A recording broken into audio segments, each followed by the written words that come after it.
Attendees are in listen-only mode. Good morning. Welcome to another webinar. Today the webinar is called Advanced Well Control Volume 2. So we will continue from the webinar we had about well control earlier. Just as a reminder, there is a question box in the webinar application. So if you have any questions, please ask them there and we'll try to answer them in the end of the webinar. So we need to introduce Rolf Rommetveit, our CTO. He is joining me for the webinar. And I'm Morten Svendsen, Product Manager. So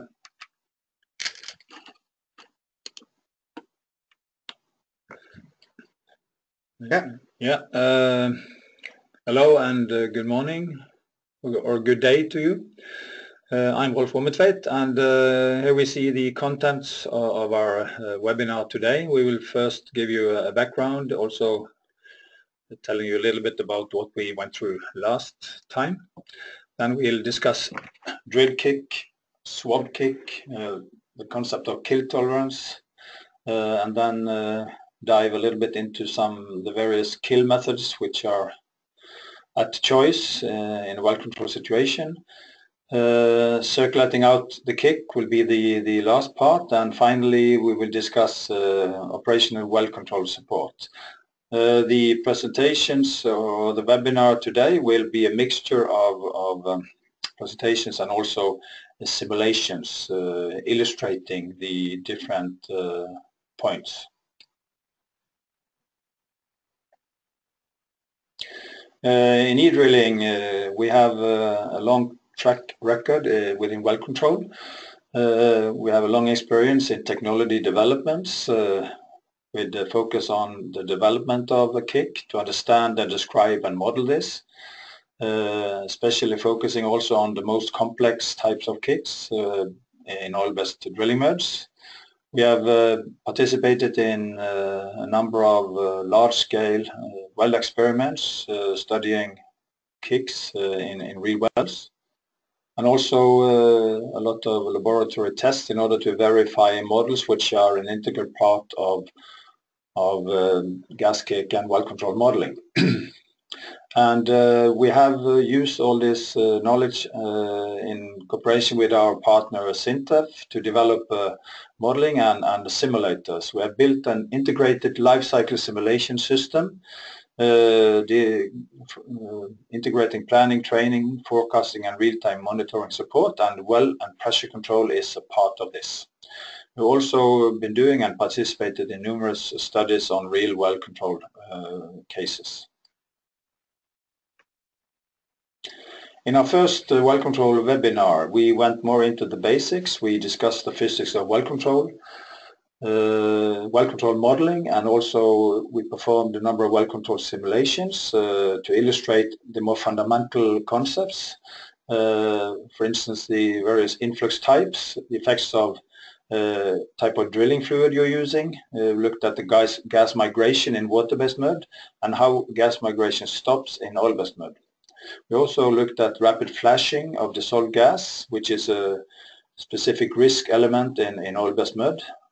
We also then looked at kick and loss and how the well can be fractured during a kick, secondary kicks, and finally they also discussed kicks during deep water drilling.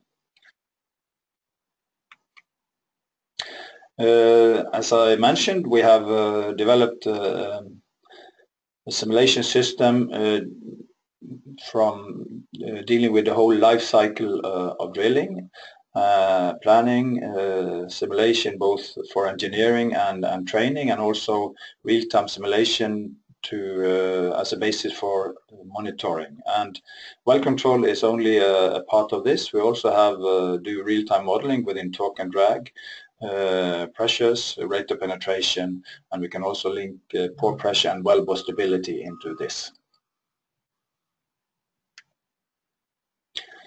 Then some points regarding a drill kick. The influx will start when the drill bit penetrates into a reservoir zone which has a flow potential. And in order for the reservoir fluid to flow, the pore pressure needs to exceed the wellbore pressure. Usually a drilling break due to passing from one geology into another is the first sign of a possible kick. The flow rate and the flow into the wellbore is governed by the formation properties like permeability and porosity, the formation fluid, gas or liquid, and the pressure difference between the well and the formation, so-called kick intensity. A drill kick can be so-called creepy.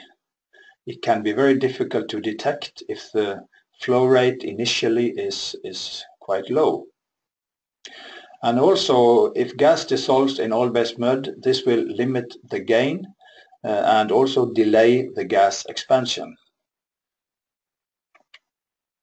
If we move over to another kick type, the so-called swabbed kick, this is initiated due to a temporary underbalance generated from tripping out too fast.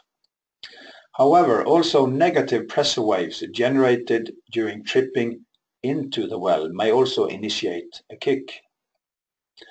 The majority of kicks take place during tripping, and a swabbed kick will have a concentrated presence in the wellbore initially. When this kick is circulated upwards, gas expansion can lead to secondary kicks if the hydrostatic pressure is then reduced below the pore pressure in the wellbore. Now we will show a simulation of a swabbed kick. Yeah, so just before I start, if you look at the plot you have in front of you here now, if you look at the red line here is the casing shoe pressure, the blue one is the PWD tool pressure, and the green one is the bottom hole pressure. So we are tripping out of the hole. You see the PVD pressure is decreasing because it's moving upwards in the well. And the red line over here is the pit gain. And you can see we have very consistent loss of drilling fluids during the tripping out, so it's quite consistent. So I will start the video, and as you see now we are kind of just looking at the values on the pit gain, that it seems to be quite the same for each stand. And now we look at the downhole visualization. Here we have the pressure profile up to the casing shoe, and we are moving upwards and a bit quicker than we did on the prior stands. Now you saw that we got the red triangles is kind of indication of gas or influx, and you also see here the yellow field here is the gas which is has gone into the solution. So now you also see now on the pit gain that it actually is increasing as we are moving upwards, so we are swabbing in more than we swabbing in gas. As you will see here, we are kind of taking in a lot of gas, and as we stop up the tripping, you will also see that there isn't a pressure increase yet, even though we have taken gas into the well.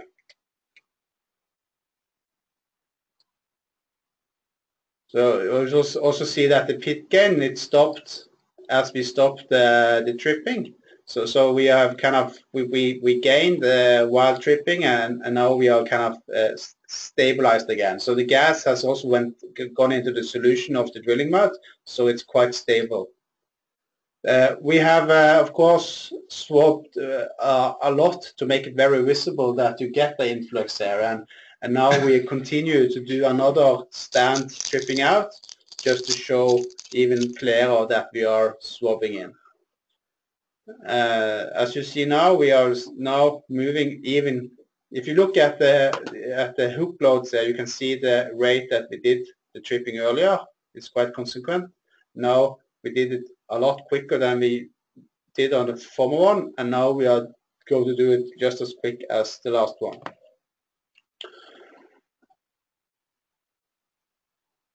So now we are moving up again, and now you can see also that we have the free gas entering the well, because it's coming so quickly into the well that it takes some time before it gets into the solution.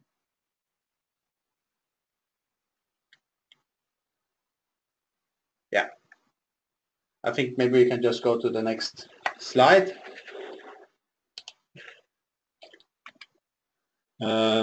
Yes, and the concept of kick tolerance has been discussed a lot in the industry. However, if you look at the basic definition, this is a quite simple definition. And it's stated here: kick tolerance, this is the largest volume of reservoir fluid that can safely be circulated out of the well without exceeding the limitations for the weakest point in the well design. And when you are designing prior to drilling for this kick tolerance, or if you are updating the kick tolerance during the operation, then it is important to utilize advanced kick simulators. Such simulators take into account the realistic gas and mud interaction, the slip of free gas, the development of the gas distribution, the effects of the well inclinations, etc., and they give realistic results compared to the wrong results which you in many cases get from single bubble simplistic models. Advanced kick simulators are also less conservative and more realistic, still within safe limit. So, and now we will have a quick go through to some of the kill methods, and we expect that all of you kind of know of them, so we will take it just briefly. So the basics of the driller's method is that you circulate the gas out at a constant bottom hole pressure, and when you have done that, you displace the well to the kill mud. So, and the pros for that is that it's quite easy, it's rather fail-safe, and you don't have to wait to circulate the influx out, so you can avoid migration by using the driller's method. The cons is that some of you might see it as quite time-consuming, because you need to circulate two bottoms up, or you have to kind of first displace the influx, and then you have to displace to kill mud. But in a safety perspective, that is maybe not that important, that it's a bit more time-consuming. We have done a simulation using the driller's methods, and if you look quite early here, we have taken gas into the well, a bit synthetic because it's in a simulator, but as you see, quite early we start circulating the gas out, and we are as the gas is getting up into the well and boiling out of the mud, we get an increase in the choke pressure, and also on the flow returns is increasing before it drops, where most of the gas is exiting the well. What we are also looking here, the dotted green line is the mud weight that we are pumping. So when we are starting pumping the kill mud, you could also see that our standpipe pressure is dropping according to the heavy fluid or the free fall in the or the heavy mud in the drill pipe going down. And as you see as well, when we are entering the open hole, you see also that the choke pressure is going down. And of course, we have been keeping a constant bottom hole pressure all the time here until the choke is completely open, and then the friction is giving us an increase in the downhole pressure.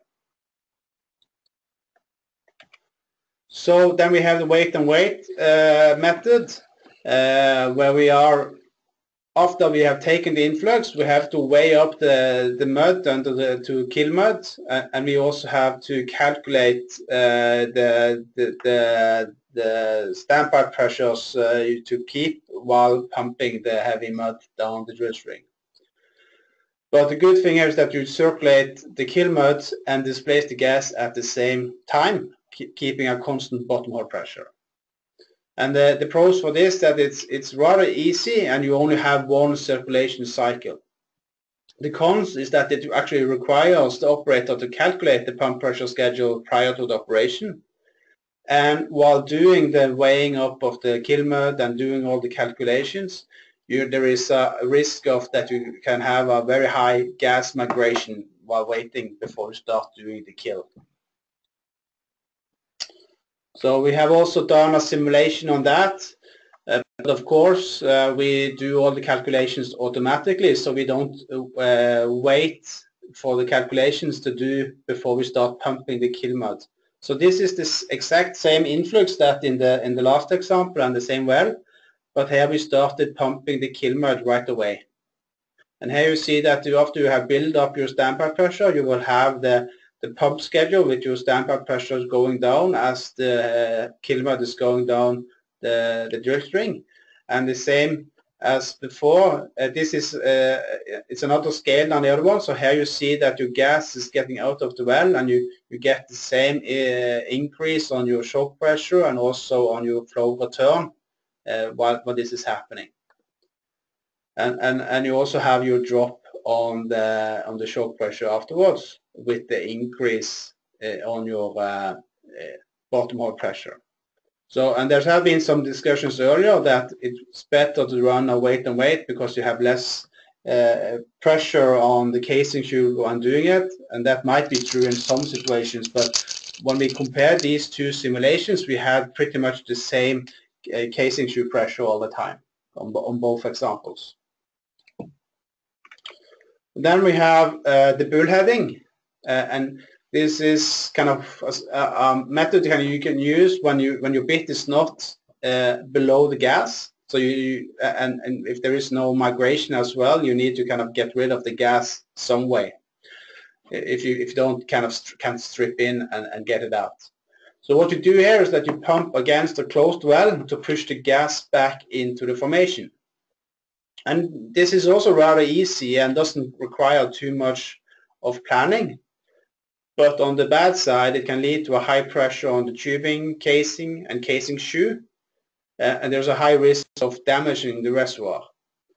And it's actually also not very easy to know where your influx is going. Is it actually going back to the reservoir, or are you actually just fracking somewhere else and pushing your mud out?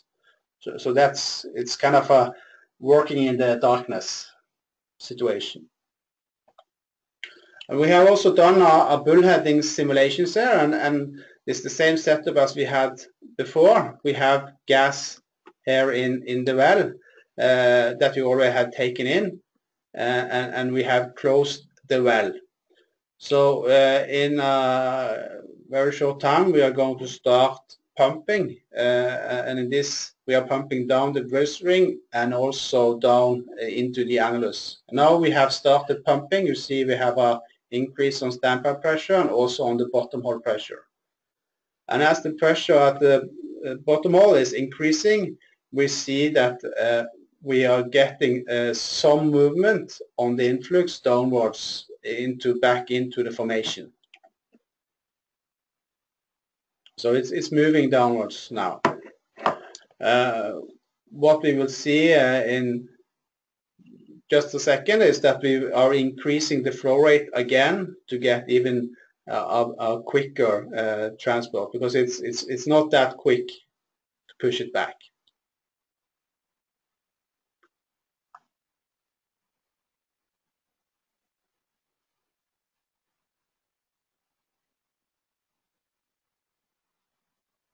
Yeah, so now we increased the flow rate in, and you see also that the downhole pressure is increasing, and we are getting even more movement downwards with the influx getting back into the formation. So this is just an example to show where we are simulating that we are bullheading it back, and we are visualizing where the gas is at the same time. Yeah, we can stop it there and go to the next. Yeah, and then we have the volumetric method, And this is also if you're not able to pump down the drill string. If for example the drill string is out of the hole, the drill string is plugged, or the drill string is washed out, the gas is migrating, and what you're doing is that you are keeping a constant pressure on the gas until it reaches surface. So the pros of this is actually suitable when pumping is not possible. But on the bad side, it's quite time consuming. You are depending on the migration, and there's a lot of room for error that if you're not able to keep a constant pressure on the gas, it will start expanding and can create large problems with your well. So now we'll just discuss circulating out the kick, and when a kick has been detected in the field, it's possible to utilize high-fidelity kick simulators to support decision making. These kick simulators are quite fast today, and if you utilize the kick scenario characteristics from the field, like pit gain, shut-in drill pipe pressure, and shut-in casing pressures, these can be then utilized in the further simulations, either on the rig or in the operating center on shore, in order to generate operational related advice and this basis for decision making. And important questions which can be answered, or at least given qualified answers on, are what will be the optimal control procedures, what will be the maximum well pressures at the weak zones, should the planned slow circulation rate be reduced even more in order to minimize risk for fracturing the well, when will the gas come to the surface, is the expected gas rate out, is that too high compared to the capacity of the degasser? These are important questions which can be answered. Then finally, I'll discuss a little bit more how we can utilize this kind of simulators in order to provide operational support during well control incidents. And the first point here is that in the planning phase and preparation phase, you should run the planning version of these models in order to prepare for the various operations, to make the designs within hydraulics, well control, kick tolerances, and also how you do the cementing, run casings, and so on. And when you have done that, then you have already entered the well configurations, which you can use in the other simulators later in the life cycle. For instance, you can import the configurations into the training simulators and then develop advanced training courses on a very true copy of the real well you're going to drill. And then because the well configuration can move seamlessly from one application to the other according to which phase of the operation you're in. During operation, you can run the simulations in order to supervise, perform modeling and decision support during the operations. And in the case of a well control incident, then you can utilize the operational parameters which are read in the field, the shut-in pressures and pit gain. And this can be utilized in kick simulator, the high fidelity kick simulator, and you can do history matching, and then you have a good tool in order to simulate the further kill operation and give qualified advice. And then you can provide support regarding control procedures, expected well pressures, when gas comes to surface, peak gas rates, and also if the gas rates are exceeding the degasser capacities. And even after this well control situation, you already have the well bore data loaded on the life cycle simulation simulators, and in case of upcoming problems you can drill well further in the simulator. You can test out various strategies, and you can do forecasting in order to develop further advice on what is the best optimal strategy ahead. So this is summarizing how you can utilize the life cycle simulation systems with a focus on the well control area here.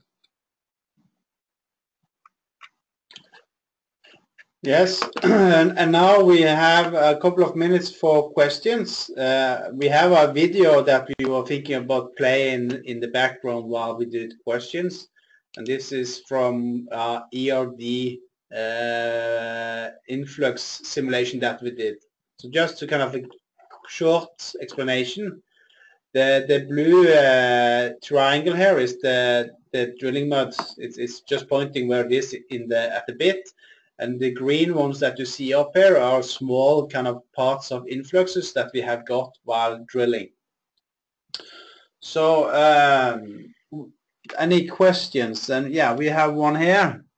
And maybe you, Rolf, can help me with this. How do you determine if the influx can be pushed back into the formation safely? This is a good question, and you can you have in many cases you have the formation breakdown data available from formation integrity tests which have been performed, and by utilizing this data in coordination with the simulated downhole pressures, you can determine if this is safe in order to or if you either can avoid a breakdown of these formation while you do the bullheading. It's of course in some cases you might even do the bullheading if you know that it will go into a weak zone and not into the reservoir itself, but that you have to evaluate in each specific situation. But that's basically because you don't have the equipment to handle the influx on the surface, and then you need to kind of push it back. So that is basically kind of the and if you take an influx and you're not below the influx or at the bottom with it, you would very often think at least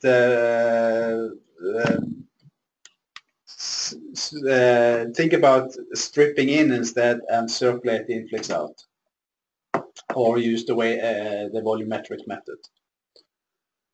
So what we are looking at the video now, you see that if we look at, we don't have any kind of large changes on the return flow, but we have, as you can see, we are getting more and more gas into the well, and we see a slight change here.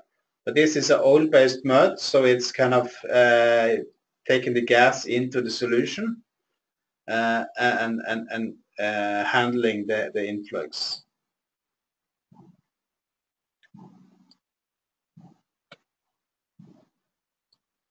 Yes. The presentation will be, if you would like to have the presentation, please send Rolf or me an email, and we will send you the presentation. You will find our email addresses at the web page, but it's for me it's ms@edrilling.no. And Rolf is rr@edrilling.no. So I see we have now are at the end of the webinar. So I would like to thank you all for joining us. Yeah, and thank you very much for your attention. Yeah. So have a good day. Thank you all.